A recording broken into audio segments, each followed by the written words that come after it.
Hey there, welcome back to the Complicated Kids podcast. I'm your host, Gabriele Nicolet. I am a toddler whisperer, a speech therapist, and a parent coach. And today I'm really delighted to have Elad Ziklik and Corom Thompson with me. Guys, welcome. Thank you. We're excited to be here. We are going to talk about artificial intelligence as regards complicated kids. And so this is going to be a really, really interesting discussion. Before we get into the nuts and bolts and the juicy stuff, tell us a little bit about yourselves and how you came into this work. And Corom, I'll start with you.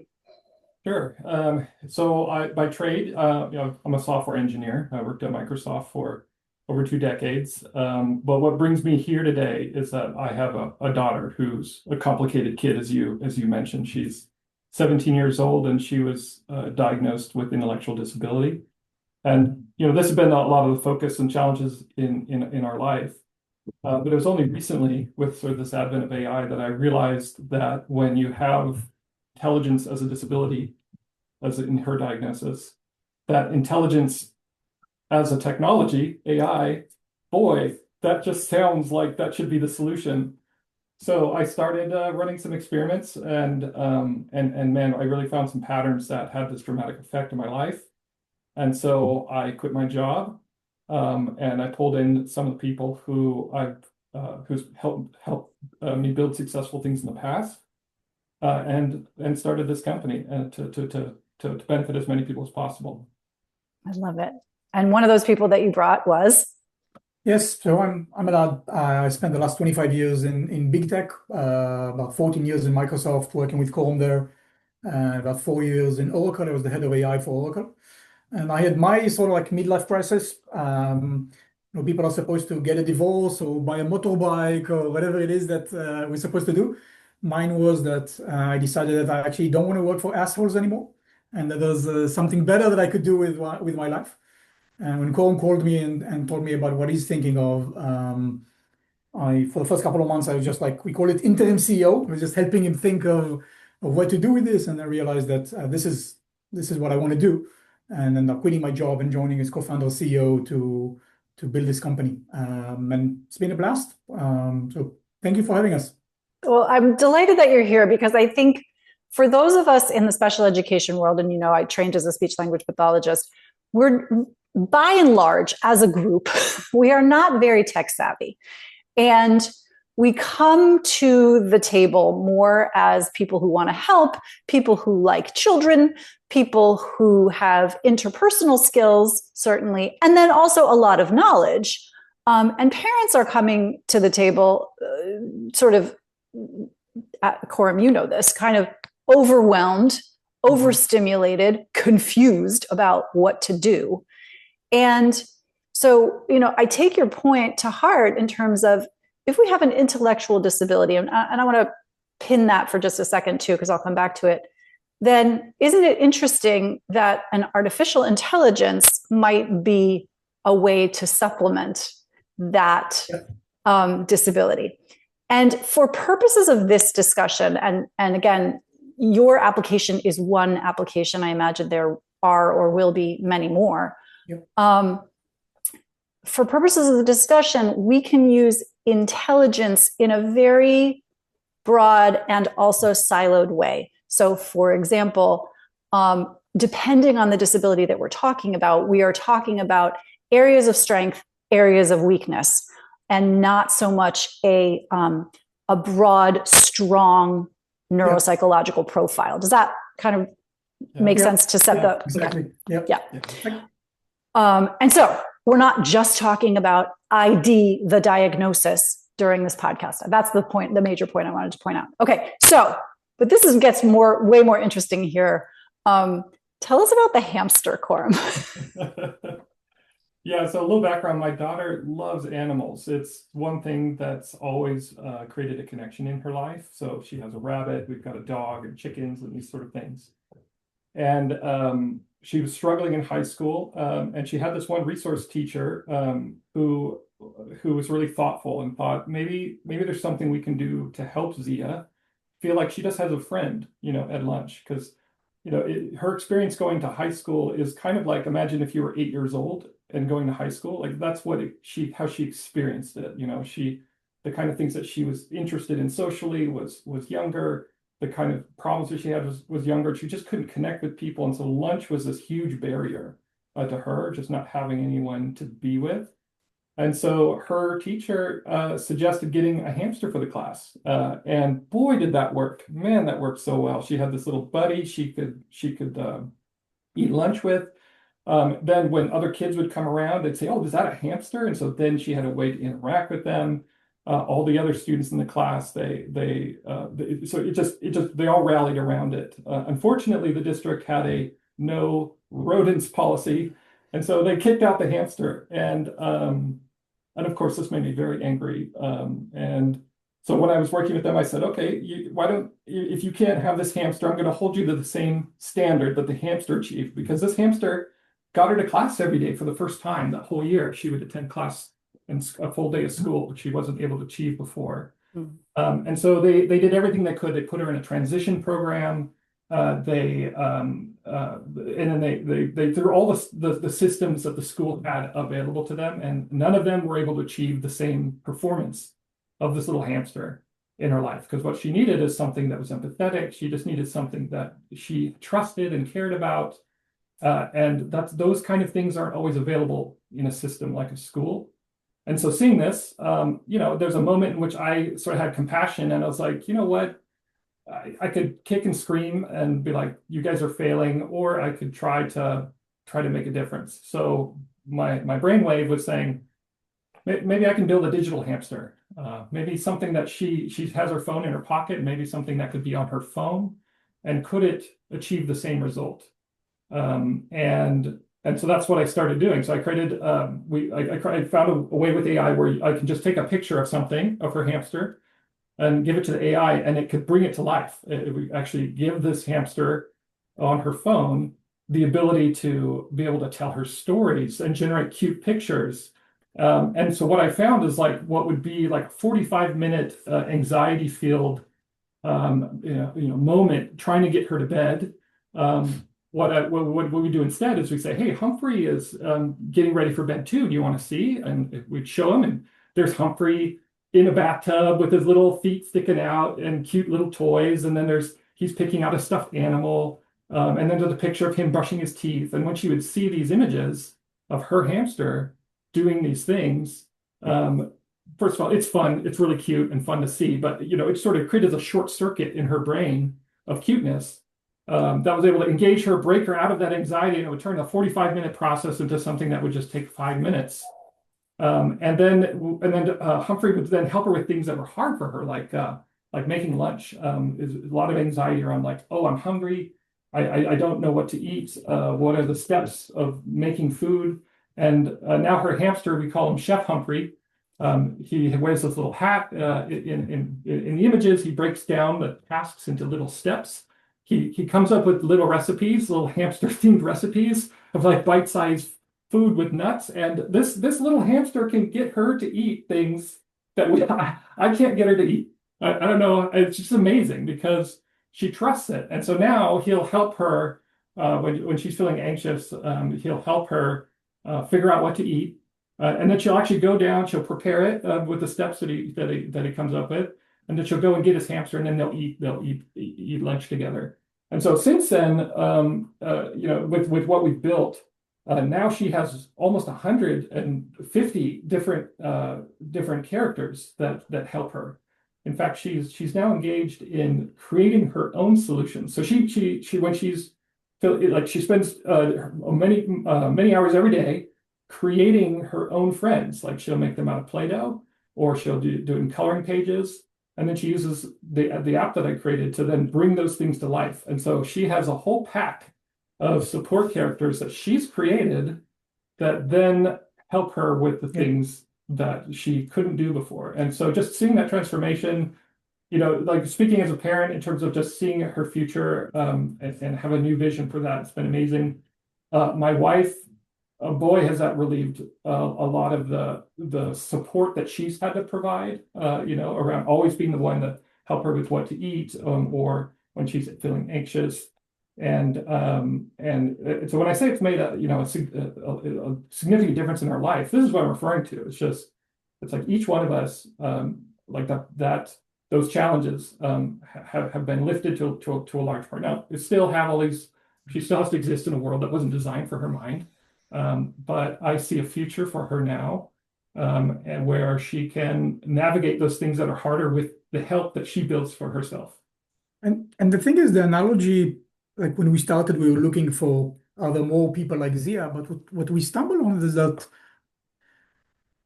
there's a lot of people who are neurodivergent. I actually now think that there's 8 billion neurodivergent people. It's just like my brain, the DSM hasn't caught up with my particular version of neurodivergency, but my brain works differently from Corom's, for my wife's, for my kids. And they all need different things.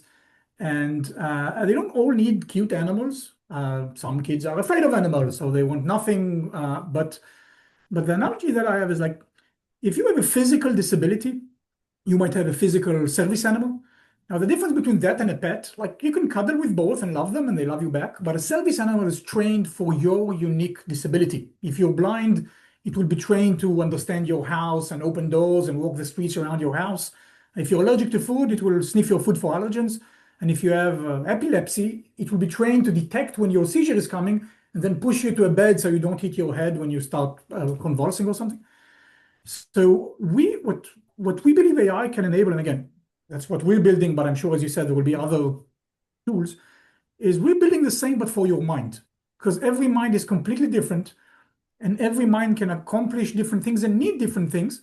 And you could have 2 kiddos with the exact same diagnosis, autism level 1 and general anxiety. And one, for example, timers are awesome. They help them accomplish things and get things done. And the other is deathly afraid of timers, even though medically they have the exact same conditions. So what we believe is important, and AI and generative AI is great at that, is finding the thing that works for you in your style, in your language, in your methodology, and create those. So in Zia's case, Corom's daughter, it's all cute little animals. But in others, it could be robots or superheroes or cars. We have one user whose character is a toilet. I don't know the backstory, but like it's a toilet. And for some, it's actually not even characters; it's people. It's their mom. It's their parents. And I think the beauty of AI is it can generate anything. And the thing that used to be very, very hard and take a lot of time from therapists or parents or just never being done, you can do with a click of a button. So when Corom talks about generating a recipe, it's at Zia's level. She needs very, very step-by-step instructions. Most of the time, it's actually narrated and not textual because she doesn't read super efficiently. You can do it in any language. You can make it as interesting as you want or as boring as you want. And when the things you care about change, oh, I love My Little Pony, but a year later, I couldn't care less. The entire system can actually like regenerate based on what is it that motivates you, that you trust, that you feel passionate about. It could be your stuffy, your art project, your family members. And I think that's what we now strongly believe, that it's not about fixing your brain. I even think that the concept of neurotypical versus neurodivergent is flawed because it implies that there's a center that is correct and fine, and everybody else that is off center is wrong, and you need to bring everybody else to be correct. I think that's weird. I think that the right modality here is more like languages. Some people may speak English, some people may speak some other languages. Doesn't mean that there's a certain language that is right and a certain language that is wrong. You just need an adaptation layer, you need a translator for those 2 people to be able to talk to each other. Yeah. And I think the same happens with minds. You just need to find how do we adapt the world to work for your unique individual mind. And that's, I think, the journey that AI will help us do. And there's so much richness in here. And I want to pause for just a second for people who are non-tech, non-futurist types, because I see, and I'm so excited by what you're saying, because the sky's the limit. Like this tool has so much flexibility and capability and adaptability and ease of use to be able to customize it to whoever wants to use it. I'm hearing that loud and clear. And I want to acknowledge, and we're not going to spend a lot of time here because obviously this conversation is about that, but I want to acknowledge the folks who are like, that seems scary. That seems like a lot. I don't understand. Pausing to acknowledge. And also, if anything of what Corom and Elad are saying is resonating in terms of like, wouldn't it be great if my child could? Wouldn't it be great if my client could manage their own emotions more efficiently, manage making their lunch, right? Which I've been working on as a therapist for 6 months, a year, 6 years sometimes, right? Wouldn't it be good if? And so I just want to plant the seed there, and then we're going to continue this conversation. So much of what Corom, you were saying earlier is like, well, you know this already, but I will spell this out for the folks. There's a lot of good neuroscience here about reward, about chunking, about motivation. Do you want to talk a little bit about like how that plays into your design? So I can take a stab and keep me honest here. So the goal here was not, I think it's part of the journey that we were realizing, and the goal is not to replace therapy. It's actually to give therapists and parents these superpowers and allow you to carry over therapy into a home setting and allow you to continue working on the things that you want. And there's a lot of science that is known to be working. Like there's many research that shows that, I don't know, video or images or technology can help neurodivergent people learn new skills or do emotional regulation or whatnot.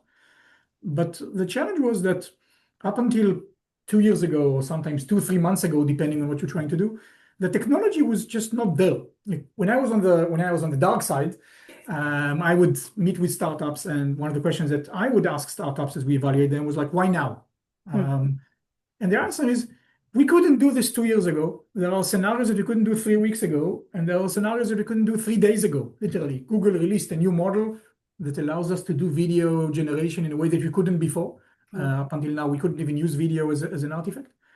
And the technology, the inflection point of AI getting good enough to a point where it's actually useful for consumers is what makes the kind of things that we're doing and the kind of things that I expect many other companies will start doing to become relevant. The science was already there, like the science that shows that images could work, that text card can work, that videos can work, is already there. The science that shows that reward function works. Every occupational therapist, like the first thing they do in every session is these 30 seconds of reward assessment to realize what is it that you want to do today. Like if you're successful at something, do you want to play the ball pit, or do you want to climb the ladder, or do you want to play with your device? What we are trying to do is harness these thoughts and these practices that are known to be working and basically make them fun and personalized and engaging and adapted. We have even named the company this, adapted to every unique mind. And I think that's the thing that up until now just you couldn't do. And over the last couple of years, and I'm assuming over the next couple of years, just makes it far more compelling. And sometimes it seems like you mentioned that therapists and clinicians are not necessarily like super technology savvy. Sometimes what we see is like we're basically introducing them to, hey, AI can do that. We thought about having like a website where you can ask, can AI do that? And the answer is always yes. So sometimes it's that part of the journey of like, yes, there's technology that can help do that because people don't know or don't realize or don't trust. And it's like, how do we give these people superpowers that they can go and use in their day-to-day job, writing social stories, creating social schemas, doing follow-up, daily reminders, even very basic things like just daily reminder to take your ADHD medicine or your anxiety medicine are things that parents and children and individuals are struggling with. And we have a fun, cute way of doing it and making it pleasant. So thank you for pointing that out, because you're right that the critical thinking about what an actual person needs is not maybe, well, I don't know, maybe it is something that AI is going to do. But for now, when we're dealing, particularly when we're dealing with children who are changing all the time, and to your point, Corom, about My Little Pony this week versus, something else last week, or one of you made that point. Next week, I have a different interest, or next year I have a completely different interest. It's important that we know those things, and what are the things that we want to work on right now versus, okay, we're going in this direction generally, and we're going to implement as we need to. So I appreciate you pointing that out. Thank you. I just to share, like, we don't have a neuropsychologist or other founder here. She would give you a much more scientific definition. But as a parent, like, the way that I experience this, like what it feels like is the way I experience it is it's not about the science. It's actually about the imagination. Yeah. Because what the real superpower that we're leveraging in this technology is its ability to be creative and imaginative and help create the world that my daughter already lives in her imagination, and help create that in a place that's safe for her. And just like a simple example of this, a few months ago, one of her chickens had died. Like in the middle of the night, some animal had come in and gotten it. And that was the first time she'd experienced that. And so she was, it was very traumatic for her. She didn't know how to process it. She had all these questions about what happened to the chicken. Where's the chicken now? And sitting by her bedside, trying to help her sleep that night, I was able to use the application, use this AI in order to answer those questions. Like all those questions that are, where is the chicken right now? And what did happen to it? And so it told her a story about about her chicken, Popcorn, and how brave it was when it was encountered by this bobcat, and how it defended the other chicks.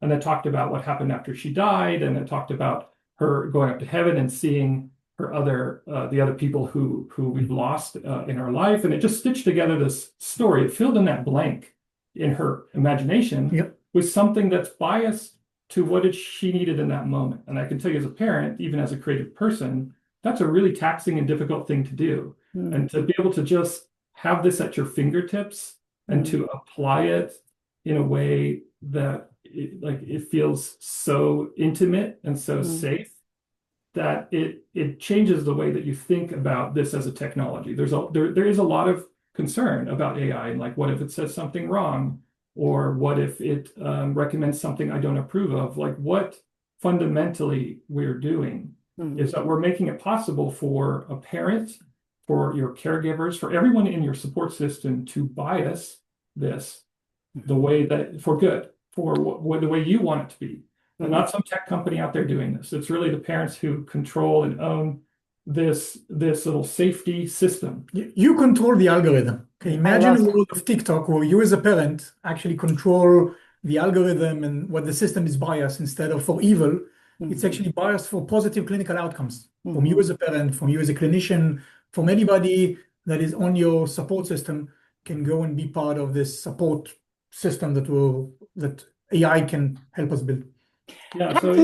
Sorry, go ahead. Yeah, there's a big gap between how people feel about AI and then how I've experienced it in application. And so I wish everybody could feel it that way, because it's really powerful. Like, I can't wait 2 weeks for her to have her appointment with her therapist or with the clinician. I need help in that moment right now. Yeah. And this is the only thing that I know of that can do that.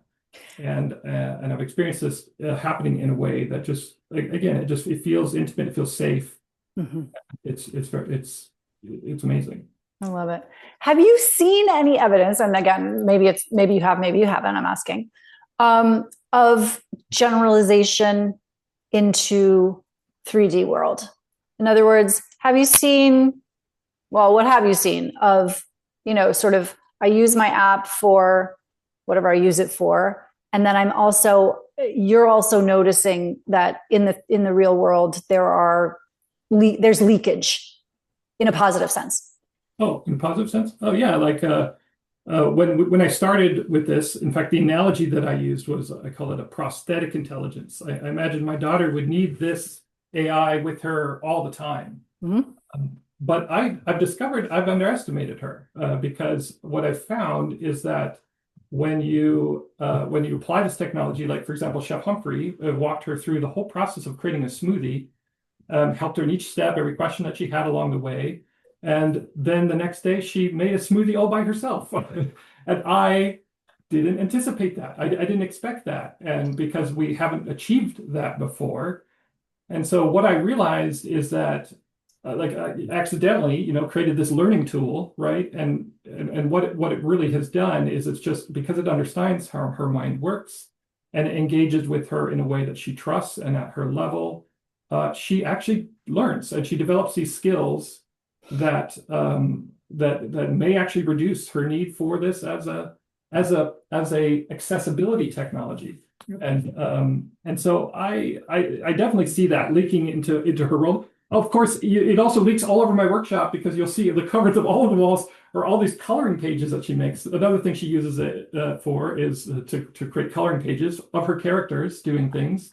And so oftentimes she spends a lot of her time coloring and making art.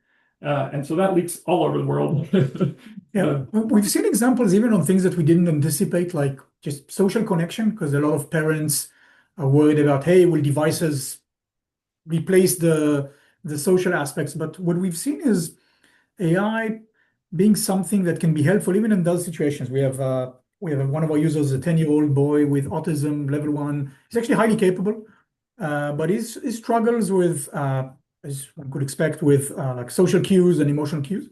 Mm-hmm. The mom was describing like a scenario where he had a play date and the kid wanted to play catch outside. And they went outside and played catch, and her son thought that catch is like baseball. So he took the ball, he threw it as hard as he could on the other kid, hit the other kid. That kid started crying. The other boy started crying. The entire play date imploded and was unsuccessful. And she was like, can you help with that? And her kid doesn't need cute characters. Like he has one character in the system, it's his mom.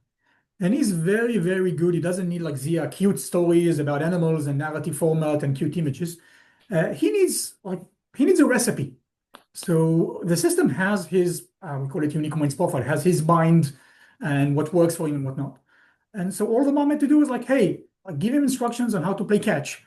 And out came like a very detailed step-by-step instruction on how to play catch, including, because the app knows he struggles with transition, including step-by-step instructions on how to know when to stop playing catch. Ask your friend, look for these signs.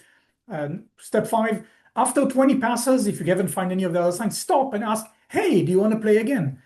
And that was the difference, at least what we heard from them, that was the difference between a successful social interaction versus an implosion, or a parent has to be there because you don't know what is going to go wrong. Because now he has this support system in his pocket, and whenever they want to do something, like he just texts that system, gets the recipe, and moves on to the next step. So these things are, everything we do is trying to bridge the physical and virtual gap and like use this thing to actually help achieve clinical outcomes in the real world, rather than get you like chatting with an AI entity, because that's actually not the purpose. You can do this with other tools. The goal is, how do we help you thrive in life, whether it's executive function, whether it's emotional regulation, or whether it's social connection. That's basically why we're building you these support animals, so you can take them with you at your pocket with whatever it is you face in the real world. This is, it's so fantastic. And just the level of AI, as you were describing kind of this essentially social story, description of the hidden curriculum is sometimes how people refer to it, right? Yeah. The rules of social engagement. And the thing that AI does so brilliantly is it comes up with the things that you forgot as a human, because I can make a list of how to play catch for a kid, right? And the AI is better at that at some level. And maybe sometimes not, but go ahead. It's better, it's more patient, and it's adaptable. So if you have, if you have PDA, if you have pathological demand avoidance, you can guide the system of like, hey, whatever you do, make sure you use language that doesn't trigger the demand avoidance. And you as a parent and a therapist, you know that, but you're human, so you may blurt the wrong thing in the wrong, but like AI wouldn't. So if you tell to your character, this is how you communicate, then everything will be in the right language. And if you know that whatever a user is getting anxious because of hamsters, I will make sure that no hamster will appear in the story, or whatever it is that it needed. Like we have a user that if there's more than 3 colors in an image, it's distracting to them. So great, all the materials produced will be in 3 or less colors. And these are the things where the like imagination, creativity of these technologies are super awesome. There's two things I want to say about this. One is the AI is able to be super consistent, is what I'm hearing. Yes. And for neurodivergent kids in particular, consistency is hugely important. Yeah. There's an and here, which is, and that level of success and consistency with the digital interface is allowing those same kids to have more success in the real world, which is the goal. Yes. Do I have that right? Yes. Yes. Absolutely. Okay. Perfect. Perfect. Oh my God. There's so much that we could do, so much more we could say on this, but I'm going to pin it here. If folks want to learn more about you all and what you do, where do they go? You can come to our website, uniqueminds.com, or download our app from the Google Play Store or Apple Store, Unique Minds. Fantastic. Corom and Elad, thank you so much for being here. This was a treat. Thank you, Gabriele. Thank you for having us.